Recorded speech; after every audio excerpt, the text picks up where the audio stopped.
Hello, welcome. Thank you very much for joining Flying Away to Team Motorsports. This is another segment in our interview series, and I have a very, very special guest joining us this evening. I'm very excited about this. We have McKenna Haase. McKenna, how are you? I'm doing pretty good. How are you? Very well, very well. Thank you very, very much. I know you have a very busy schedule, and I just can't thank you enough for taking some time here to chat with us. My pleasure. Thank you for having me. You're very welcome.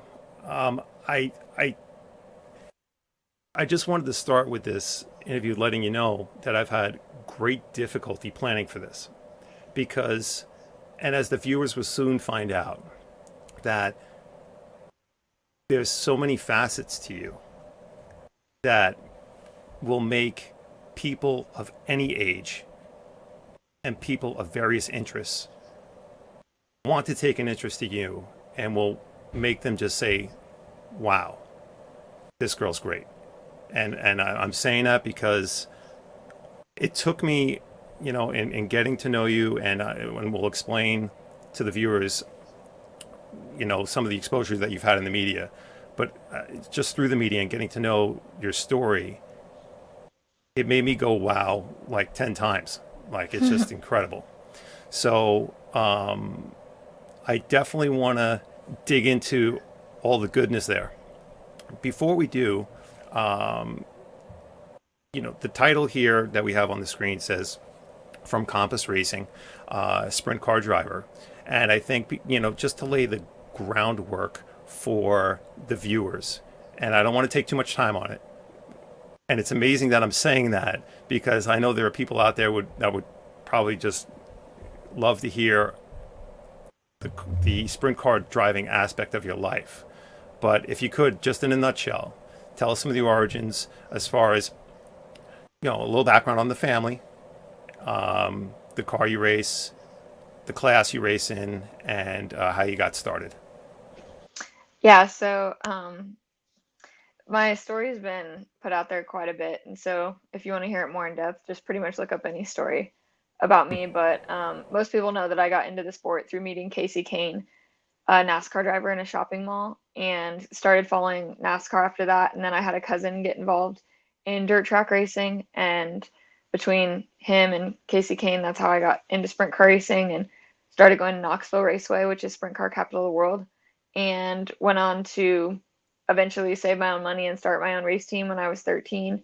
So I raced outlaw carts, micro sprints, and moved into sprint cars when I was 17. And got my first feature win when I was 18, and now I'm 22 and I'm racing 360 sprint cars. That's awesome. That's awesome. And we're going to get to we're going to get to your website in a little bit because your website has some very good media on it and pictures and videos, and we'll share what we can from that. But when from the racer in you, when did you kind of realize you had this kind of burning inside of you, this fire? And was it? And I think I know the answer to this. Was it a fire more for the need to win, or was it the fear of losing that kind of you figured out early? Um, well, I mean, I just was a huge fan at first, and like there was no chance I was going to be a driver. And so I just had a huge passion for the sport, honestly. Like I was absolutely obsessed with it, and quite frankly, this might sound really bad, but I don't know if I've ever loved this sport as much as I ever did when I first got into it as a fan. Like I just was enamored by every aspect of it. And I think the further I got into it, it's not that I don't love it, it's just that you kind of love it differently once it becomes a job and once you become a competitor. And um, I think once I became a competitor, I wasn't planning on winning, I can tell you that much. I ended up winning pretty quickly, but I wasn't planning on that. I don't come from a racing family. I didn't have like the highest budget team. My family didn't know anything about race cars, and like I had never been taught how to drive one. We did end up winning, probably within 5 to 10 races. And then after that, like I just loved the feeling of winning and kept chasing that pretty much. Um, Right. but yeah, in the beginning, it was just about the passion for driving, I guess. Does that passion that you have on the track carry over and spill over to other parts of your life? Oh yeah. I mean, I think in anything that you do, you want to succeed. And for me, I've always been hungry at wanting to succeed at anything that I'm doing, um, whether it was school or racing or pretty much anything. I was always highly, highly competitive. Um, and so, yeah, I think like really just trying to be the best at whatever I'm doing is something that I've always been passionate about. The difference is that racing was the one thing that I was where I felt like the talent matched that. Whereas other sports, like I would try really, really hard and I just like wasn't I wasn't terrible. I just wasn't the best. Whereas racing was the first thing that I kind of went out and was like pretty good right off the bat. Right. Because you could say, I guess, if you wanted to, as far as life is concerned, and for yourself, you want to be successful, right? You want to do well in school. You want to do in college. You want to be successful in your occupation, right? But in racing, you want to be first. You don't want to be second. You want to be first. Kind of difficult to be first in life, right? I mean, you can shoot to be top of your class, but usually you see that in high school, college, but then beyond that, things are measured a little bit differently. I don't know if just due to age or whatever, if we're at that part yet, but do you find that there's a difference when you're on the track that you have this burning to be first, and then it's a different fire when you're off the track? Um, well, I mean, I'm not really like in school anymore or anything like that. And so it's hard. Like, I don't really feel like I'm Right, really in a competitive environment, on a daily basis. But I right, think the closest thing I have to that is probably sponsorships. right, And I do think that that's equally competitive. I mean, I do want to have the most valuable marketing program. And I believe we do have one of the most valuable marketing programs in sprint car racing. I think, as with anything, it's trying to convince somebody of that. right, And if I'm being quite honest, I think our program is much more valuable if somebody else brags about it than if I do, just because um, I don't think I do a great like I think I'm too humble to talk about how right, valuable our program truly is. But yeah, I mean, I think there is something to that, and I also think that I think there's something to be said too about no matter what you're doing, you're going to be first whether you shoot for it or not if it's what you're designed to do. And I think for me, it's like I didn't set out to win, but I won because it's what I was designed to do. And the same thing with anything, if it's sponsorships or whatever.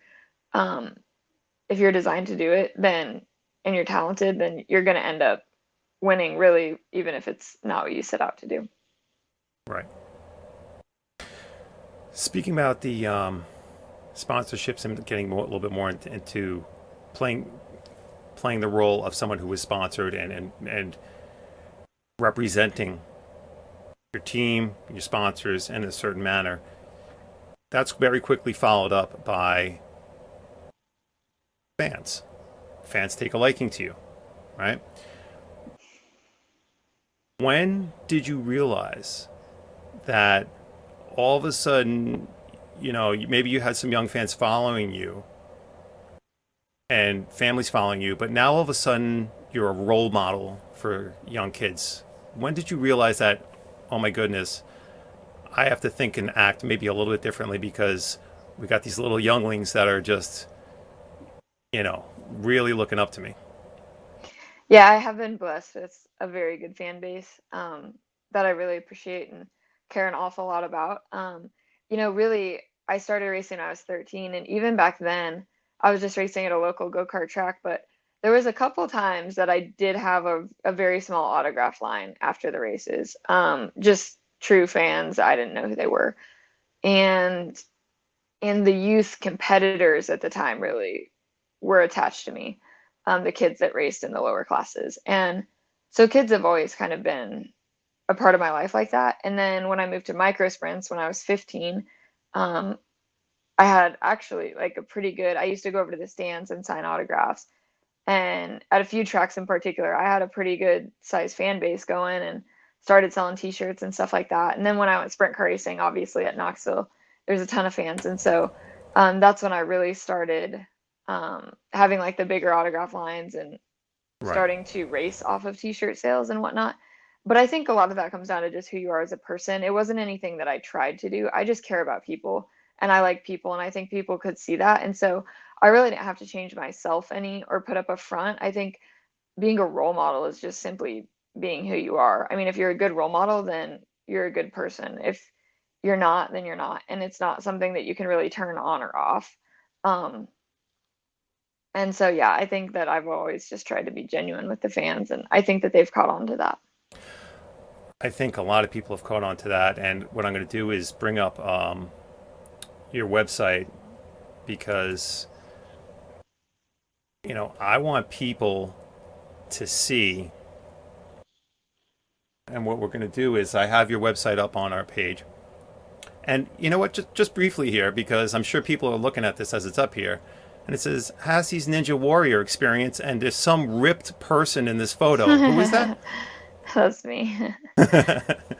So you're going to be doing some Ninja Warrior soon. I was on American Ninja Warrior season 11 this year Oh, wow. That's already. awesome. Hmm. That's great. And how'd it go? It went okay. I fell in the water a little over halfway through. Oh, okay. Yeah. Did you enjoy the experience? I did enjoy the experience. I know that I could have gone further, but it was still a cool thing to get to Good. do and be a part of. That's great. That's great. And what I want to do here is we're going to pull up some photos.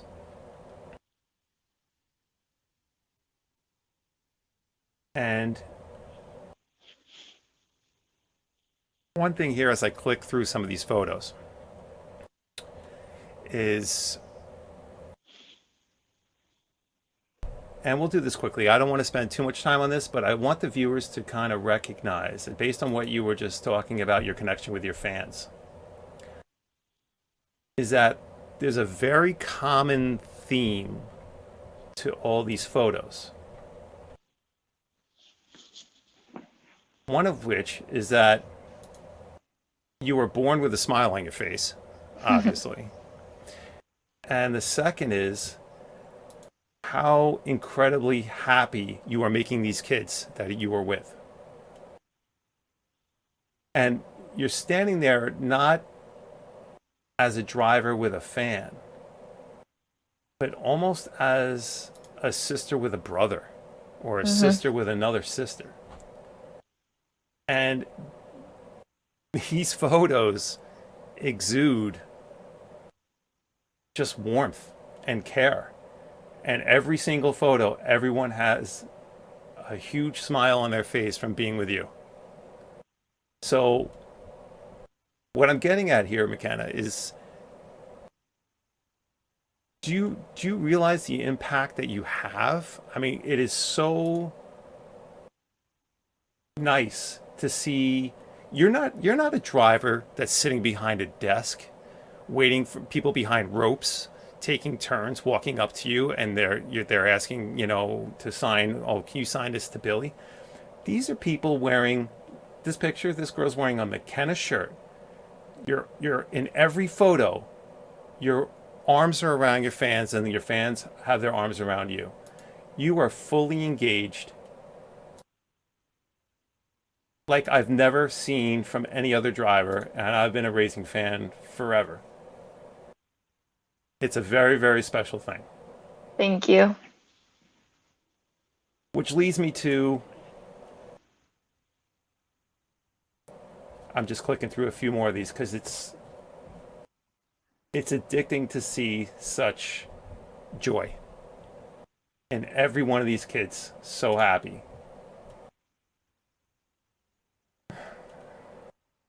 So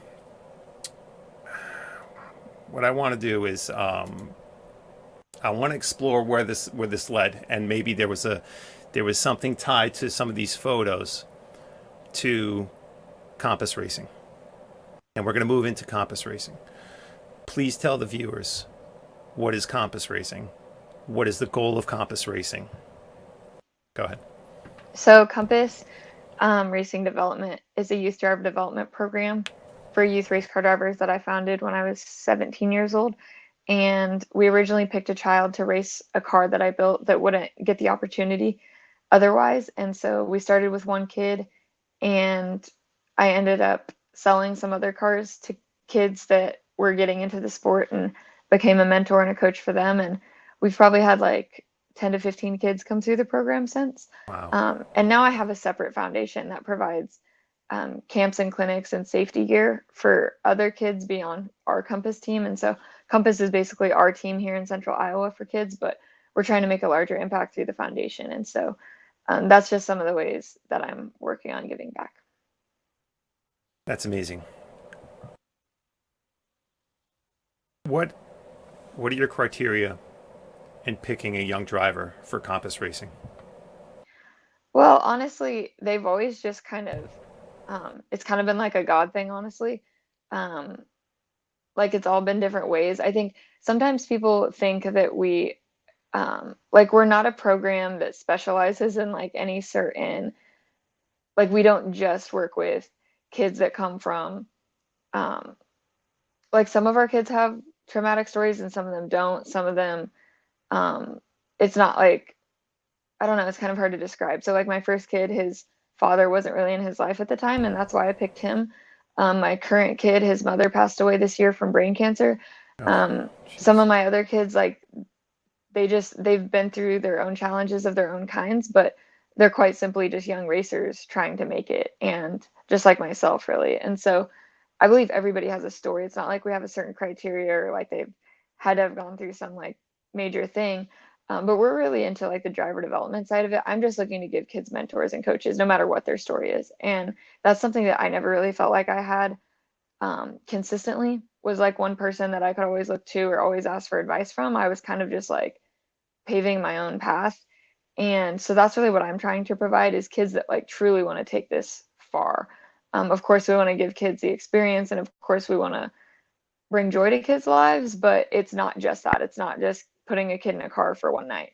It's kids that like truly want to go on to do this professionally, Right. and true driver development Right. from the ages of like 7 and 8, not some 17-year-old rich kid who's paying to be a part of a program. That's not what we do. And so our Right. youngest kid started with us when he was around 6 or 7, and he's now 13.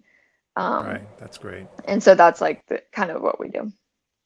And just to be clear on that, and thank you for breaking that down. Just to be clear, this is an endeavor of yours specifically, Yes. correct? This Yes. is McKenna Haase creating Compass Racing. Yes, I founded the company myself, and then I built the cars and do all that. The foundation has a board, and I'm trying to get the sport more a part of it because Compass has been really successful and it's been an honor. But I do want there to be a platform for the entire sport to give back and to see other drivers getting involved, Yeah, and that's what the goal of Youth Racers of America is. And so, um, yeah, it's it's amazing. Congratulations on the thank you, success with that. thank you. So you touched a little bit on it. What would be the say 5, 10 year goal for Compass Racing be? Where do you what's your vision? Do you see that? Can you see that far out? Well, yeah, I mean, so the goal with Compass, like, as I'm sure you can imagine, since it is me, is we have a pretty tight capacity, especially, I mean, I'm trying to be a professional race car driver. Um, and obviously, like, I love the kids and I'm trying to support them, but I have my own career too and my own dreams that I'm chasing in order to help continue provide for them. And so I think my goal is just to continue um, developing the kids that we currently have in the program, as well as helping any others on the fringes if we can. But I think like my goal right now is to see kids like Gage. You mentioned the film, so we just had a film come out on Fox Sports called This Racing Life, Mm-hmm. which tells the whole story behind Compass more in depth. And so for kids like Gage and Mackenzie and a few of my other kids, Tyler, Kaylin, Lucas, Madison, all of them, um, our goal is to just help them reach their goals pretty much. And so I have a few that are really looking to race professionally and to move into the higher ranks. And for them, I'm trying to help them reach those goals and carve those paths.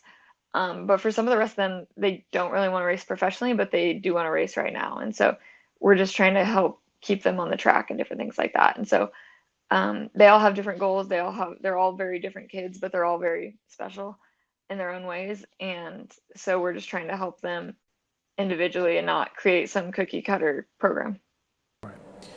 You touched on the Fox Sports special called The Racing Life. Just for the viewers to know that you can view that on YouTube. That is that is available on YouTube on the Fox Sports YouTube channel. Definitely go watch it as soon as you're done watching this interview. Amazing, amazing story. With Compass, I want to continue with that because it has such a huge impact on kids and families. It's not just an impact, but you're changing life paths for kids and giving kids and families opportunities that would otherwise not exist ever. When did that thought kind of hit you over the head, like with bricks? Like, oh my goodness, I did this. I'm the reason that this happened for this happened or that happened for this child.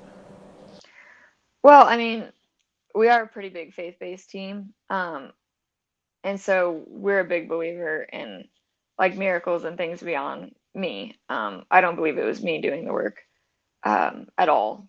I mean, I may have been the middleman, but definitely wasn't just me. But I think, I just did what I was called to do, quite frankly, and that was the result. And it would be that way for anybody. I think the problem that you see in the world is that everybody's kind of too focused on themselves and trying to take too much control in their own lives and trying to create their own destiny that they miss opportunities like this.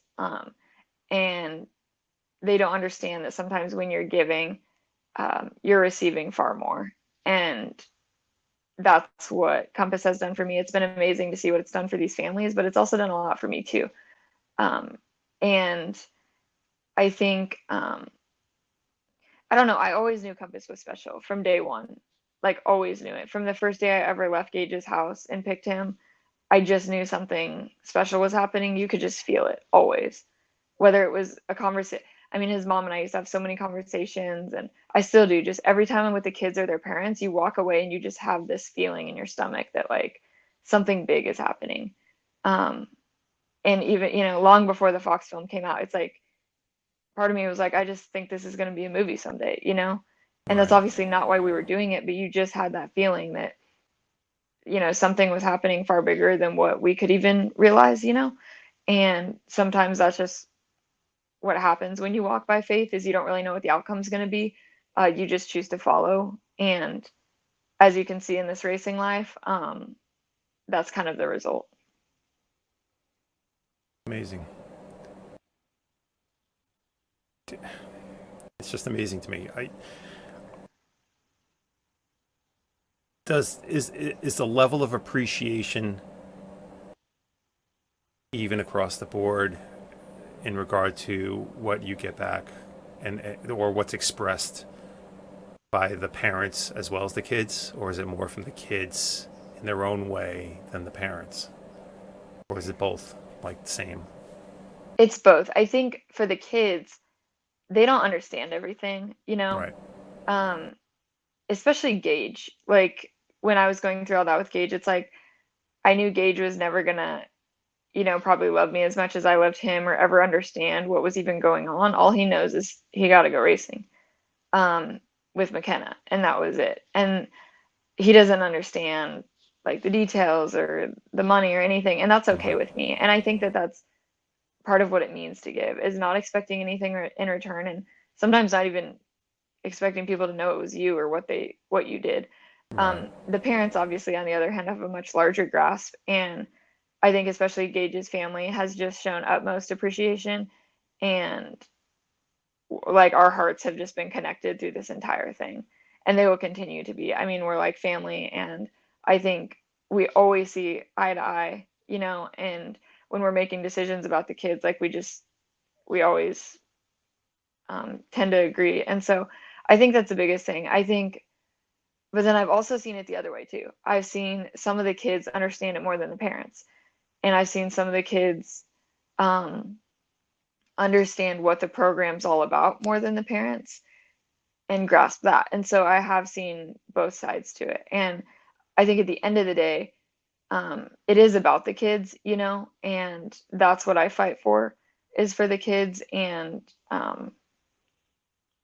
yeah, just trying to do, what's best for them. Obviously, like I said, it's like I have my own career, my own sponsors, my own, like all these people I work with every single day. So when I think of Compass, I think about, what do the kids need and what do I need to do to provide best for them? And I'm not perfect, I'm still 22 and I'm still learning every day. But whatever I'm doing in life, I think of them and I try to live life in a parenting mindset, even though they're not my kids. And so with whatever I'm doing, I think about my actions before I do anything. Yeah. I'm not out, not that there's anything wrong with people that do this, but I'm not out getting crazy drunk on the weekends, or I'm not out dating anybody, or I'm not out, doing a lot of things that kids my age do. Um, Not because I don't want to. I mean, of course, I would love to spend more time with my friends. Of course, I would love to have, more fun from time to time. But um, when I think of the kids, that's a responsibility, no Yeah. matter what anybody thinks. And I think about that a lot. I get angry too, with my own performance.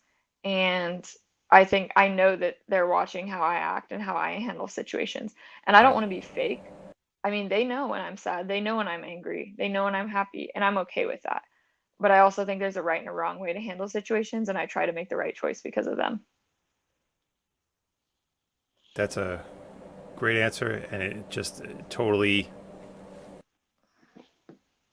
it just shows how well centered you are. You have such a good outlook, and it's just a great answer right there. That was great. Um,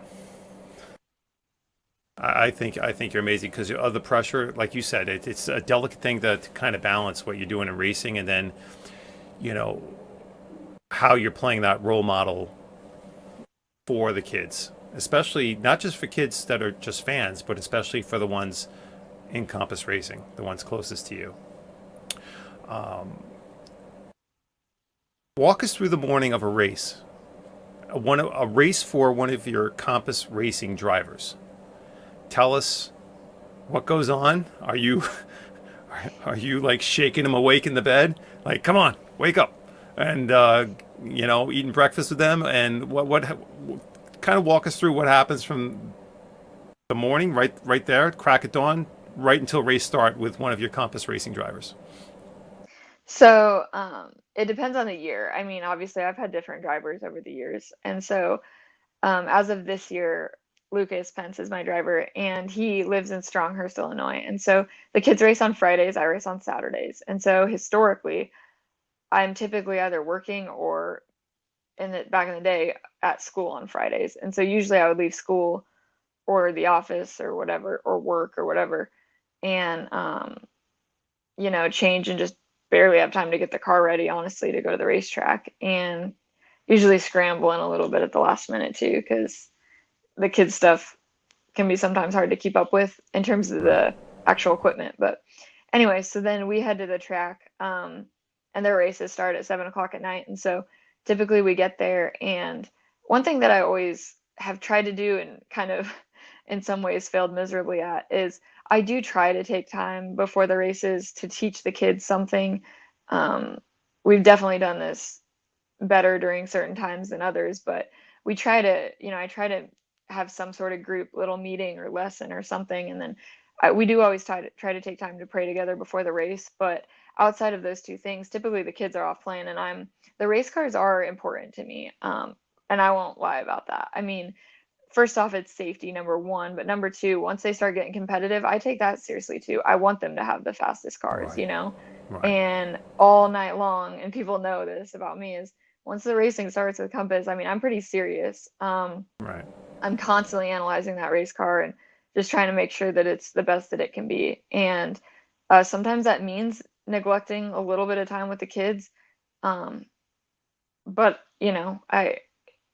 that's what I want them to have underneath of them. And so it's pretty much that, working on their cars, um, getting them dressed, getting them ready, getting them fed, making sure they're drinking, strapping them in. It's a lot more responsibility than taking a Yeah. 30-year-old racing, I can tell you that much. Right. Taking them to the bathroom, I mean, just all sorts of stuff like that. Um, and yeah, and then we go racing. And so it's definitely a lot of work, and there's a lot of them. But um, it's like daycare, except they're all going 70 miles an hour. And so, uh, but their parents are all there too, and so we have a lot of help and everything like that. And I work on the house car, and their parents work on the other cars, and it works, and we have fun. And in between races, we all watch together, and it is a lot of fun. It's especially fun on nights where we all have good nights. When you have that many cars running, we have 7 or 8 cars running a night, Wow. and Wow. obviously things go wrong in racing, and when you have that many cars, there's seems like there's always somebody that has a bad night. And this past week at nationals, I felt like every single kid had a good run. They were all in one piece. um, they all did really well, and so that was a really big win for us for sure, That's and a great. really great way to end nationals. We've had kids hurt at nationals, wreck at nationals, have bad runs at nationals, and so just to have everybody have a pretty decent performance was kind of a big stress reliever for sure. And then at the end of the night, sometimes like Lucas at nationals, they'll come home with me. A lot of times the kids will spend the night at my house, and so that's always fun, getting to hang out with them. And I tend to baby them a little bit, and um, it's a lot of fun. That's great. That's really, really nice. And that touches on what I was going to say is how the members of Compass Racing get along. Is part of your message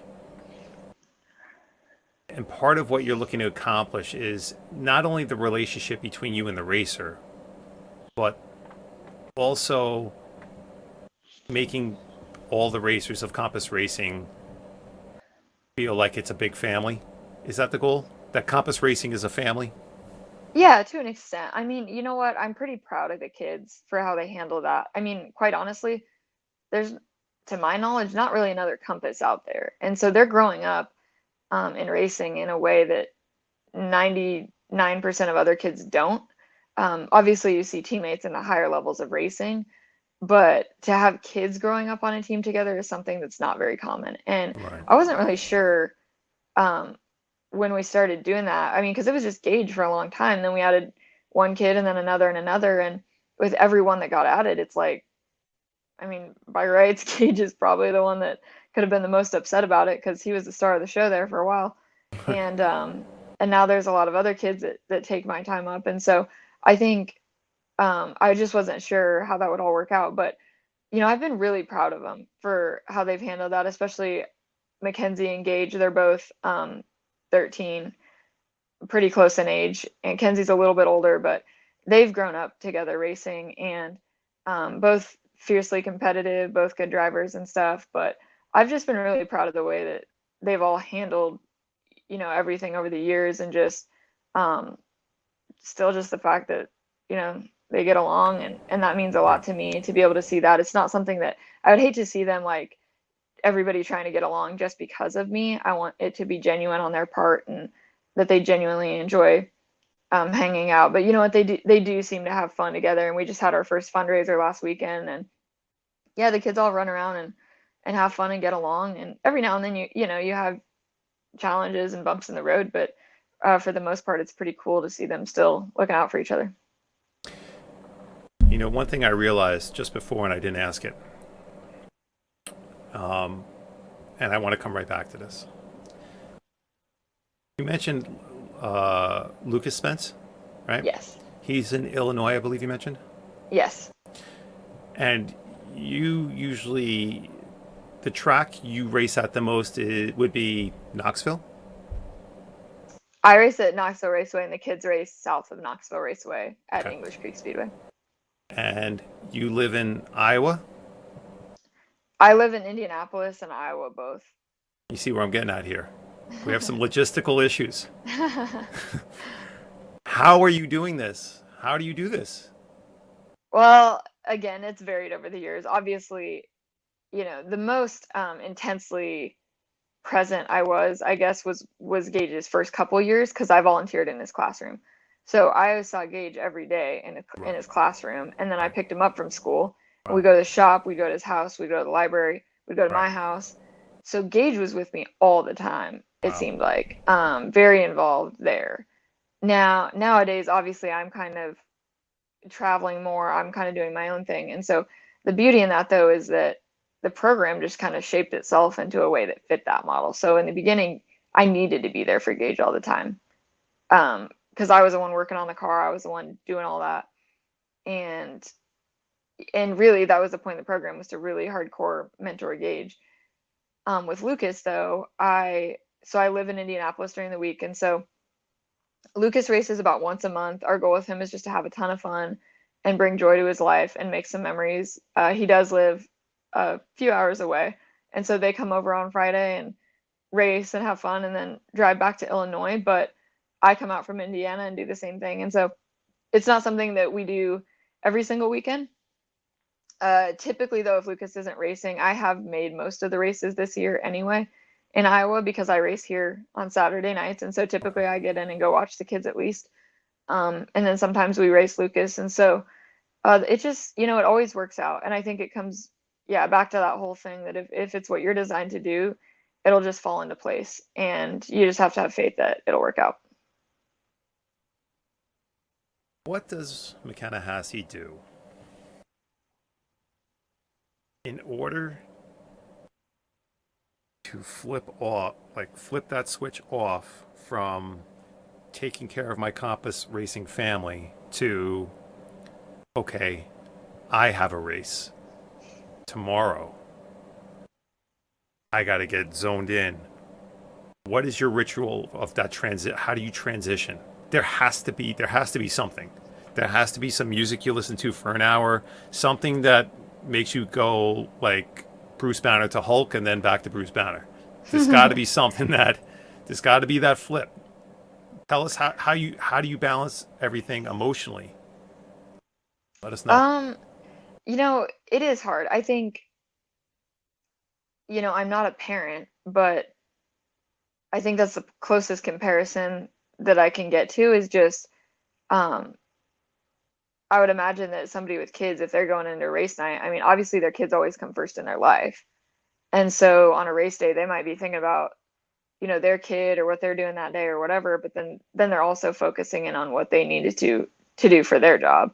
And I think I'm the same way. It's like on a Saturday, it is hard to turn around sometimes and, you know, everything's fresh off the kids racing, and there might be parents calling me the next day asking about the night before, this and that and whatever. And the biggest thing I try to do is just try not to get wrapped up in any sort of drama on Saturdays that went down the night before, anything like that. Trying to like make sure that there's nothing that would cause like a burden to me on Saturday is the Right. biggest thing. And so, um, yeah, that's the biggest thing, is just focusing on the job at hand. But yeah, I'd be lying if I said, like, I do listen to my little soundtrack on the way to the races when I'm going to the race, but I tend to find myself thinking about the kids, and different things like that. And I'm okay with that because typically by the time I get in my own race car, like I'm focused, I'm zoned in, and like I said before, I mean the kids teach me, a lot too. And I can't tell you how many times I've gone racing myself and caught myself.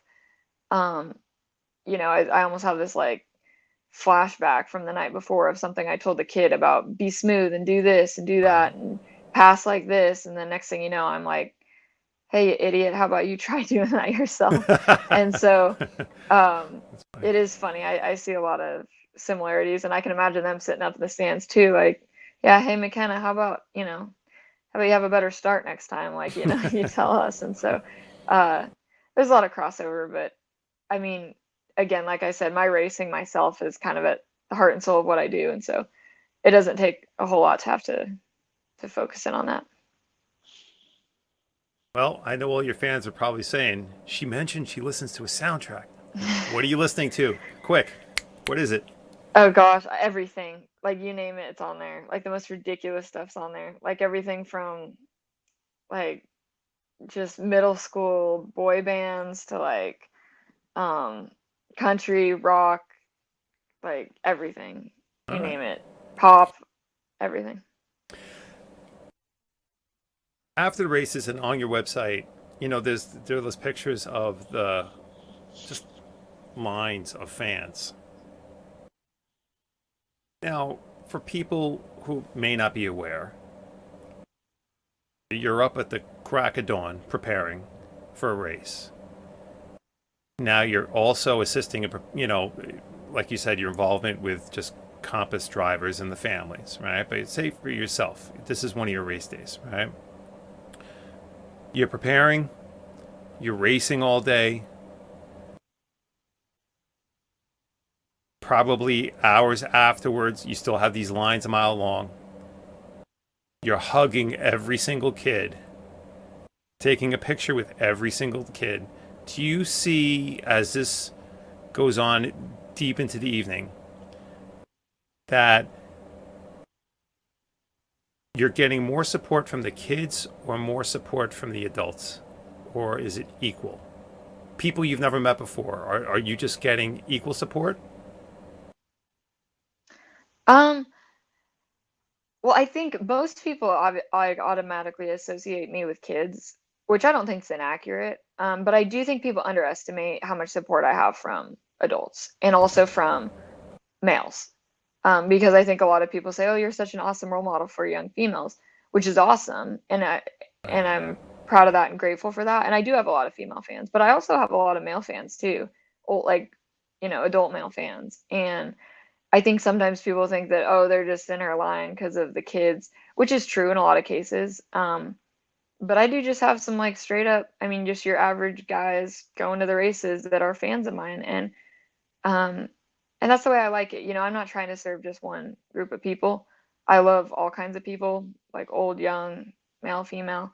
Um, so I do think we have a bit more diverse fan base than what people realize, but we do have a lot of kids for sure. And I love kids, and I always have. And so, um, yeah, and the fans are always, I mean, whether I have a good night or a bad night, they're always there, and we either celebrate together or um, they're cheering me up, one of the two, trying to cheer me up.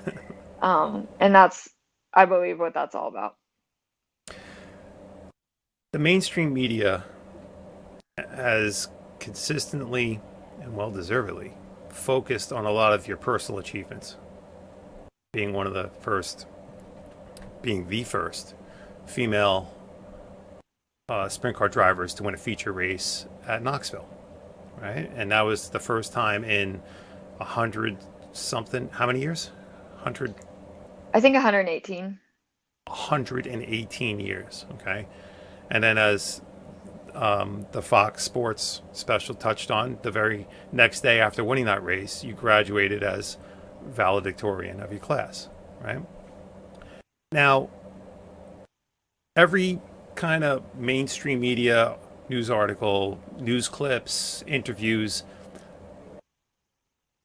I see, you hear it over and over and over. And I'm not taking anything away. And I want to be very careful about this because I love you. I think your achievements are unbelievable. But is there something there that maybe they're missing in not dialing in and focusing in as much on Compass as they are your personal, like your personal stuff? Do you wish, like, hey, I wish they knew more about this? I wish Compass was making more of an impact with the mainstream media. Um, well, originally I tried to keep a compass under the radar just because I thought for sure I'd get judged for it. Just because for just so many reasons. I think first off, like financially, I think people were probably like, where's she getting the money for that? Which the answer is out of my own personal pocket and savings. And I believe everybody's to an extent capable of contributing to youth motorsports financially or not. Right. But beside that, I think, too, I was just young and like I hadn't won yet. And I just didn't know what people would think, or like, who does she think she is and all this stuff. And now, obviously, with this racing life, I mean, everybody knows about it. And I think timing is perfect in that regard. And so I think I kept it quiet long enough when it needed to be. And I think now that people have heard that story, I mean, it's my favorite piece of media because it does tell the true story of what I'm about. Mm-hmm. Um, in terms of the balance, I mean, me personally, it's like, I don't really, I mean, yes, I was the first female to win at Knoxville and it's a huge honor. It's not something I love talking about just because everybody's heard it, and I mean, Good. it's great, but like I have other racing goals I'm trying to accomplish Right. um, and other things like that. And so I think, yeah, I think, whether it's Compass or now the foundation, I mean, the foundation is something I want people to hear about, and I think whether it's Compass or the foundation, it's hard for people to understand it until they see it. Right. And that's why so many people that are super close to me watched that movie and said, we didn't know like half the stuff in that movie about you. Right. And I think that that's like, is I want to continue to be inspiring to even people that, Right. to get people to continuously rethink things um and see things differently, I think is something just, refreshing about it. So, Good. Excellent. We unfortunately do have to start winding down. A couple more questions I want to squeak in there for you. All right. What advice would you provide to young drivers that are, or kids that are aspiring to become young drivers, sprint car drivers, and also to the parents that may doubt the benefits of pursuing that route? um, can you ask that one more time? Just Sure, no problem, no problem. What advice would you give to the kids that are aspiring to become a sprint car driver, and also to the parents that may doubt the benefits of that path? okay, yes. Okay, I just want to make sure. Um, I think it's hard. Um, I think you would just have to do the best you can with what you have, and I think the biggest thing I see is people that it's like sometimes people have a dream and they want to go to like from point A to like point D and just skip over like, Right. everything in between. And I think there's a lot of drivers at the top of our sport that I think our sport right now is in a position where everybody automatically thinks people are paying for every opportunity, which is true in some cases, but the dream is still there. Like you can still make it on talent. You can still make it. You can still earn it, in fact. Or actually, everybody has to earn it one way or another. So I think if that's what you want to do, find a way to do it. You know what I mean? And take one step at a time. And it's not going to be handed to you. And I think that's hard even for me to still keep in mind. When I'm 22 and there's kids around me with maybe more resources than I have, but I've been blessed with great resources too. And so trying not to be greedy and to look at what's in front of you and what can you do with what you have, I think is the biggest thing. And so if all you have is $15 to go watch the races, as a fan, great. Go watch, learn, make connections. If you can pay 25 for a pit pass, awesome. Go in the pits, scrape mud on, or I don't know what kind of racing, but if it's sprint car racing, scrape mud on a team. That's what I did, before, I got in one. Um, if you can get $100 sponsor, great, get $100 sponsor. If you can get a 500 or 1,000, do that. If you can afford a go-kart or your parents can, get a go-kart, but don't try and do more than what you can't than you can do. Right. Don't take a second mortgage out on your house. Don't sell everything you have. Don't go to drastic, don't blow your whole savings account um to do this because even the top guys still struggle to get opportunity. Guys that have won the nationals and won championships, they're still getting fired. They Right. still don't have the money. And so, Right. um, do what you can with what you have and make the most of those opportunities and don't discount them. To this Right. day, some of the best connections I've made have been from my mud scraping days or just from being a fan. If you're working really hard at the lower levels, people will see that and Right. people recognize that. In fact, I can honestly say with Compass, you would think that there would be a large pool of people out there that I wish I could give opportunities to. It's kind of the opposite. It's tough to find kids that deserve the opportunities, really. And I'm not saying that, all the kids on my team are the most deserving. And there's other kids out there that aren't deserving. I'm not saying that at all. There's a lot of really deserving kids. Um, but I think as a team owner, it can be kind of hard to find sometimes people that are, um, running their programs or living their, lives in a way that is easy for somebody to come in and support. Whether it's, for example, if I'm going to go give equipment to somebody, there's a lot of people that don't take good care of their equipment. Right. If I want to go give, something to somebody, it's I don't know. I think if you can carry yourself in the best way possible and work hard and be out there being vocal about what you want to do. If I had a kid come to me and say, "Hey, I want to work on analog carts and learn how to work on them," we'll welcome them with open arms. Um, and so yeah, I think just try and create your own opportunities and if you can make it, I mean, go for it for sure, Mm, 100%. that's great. That's great. Last question. Ready for this one? Yeah. When one of your Compass Racing drivers is talking to their own children 20, 30 years from now, what do you envision them saying about you? Um, it's funny. I've thought about it. I've thought about, what my kids will be like when they're my age, which is scary because I tease them all the time that they already slump like me and have bad posture like me and they need to get rid of that and mumble like me sometimes. So there's definitely some things I hope they don't take after me, but I, I think one of the things that I would like to see them say is, I would like to see them serve, like me with their kids, and give back in that way. And it's not really about me. Like I don't want the credit, like it's not like we're doing this because of McKenna. I don't want them to say that, but I would like to see the program, like in the atmosphere of the program, have an impact on them 20 years from now. Um, I and to think see you them might be carry. selling yourself a little bit short there because, and I know you're trying to be polite about this and you're humble about this, but some of them may only be having that opportunity to be talking to their kids because of the opportunity that you gave them many years back. Yeah, I mean, I think We lost video there. Oh, there you go. Oh, I'm sorry. yeah, Go ahead. I don't know. It's a tough call. It's so far down the line. Um I picture it more as, and this is going to sound bad, but it's like anything can happen in racing. I picture it more as like if I died tomorrow, what would they tell their kids about me type of thing. Um, and I guess, or like, what would I want to be remembered for in their eyes? And I guess I would want them to see the ways that God moved through everything that we've done. And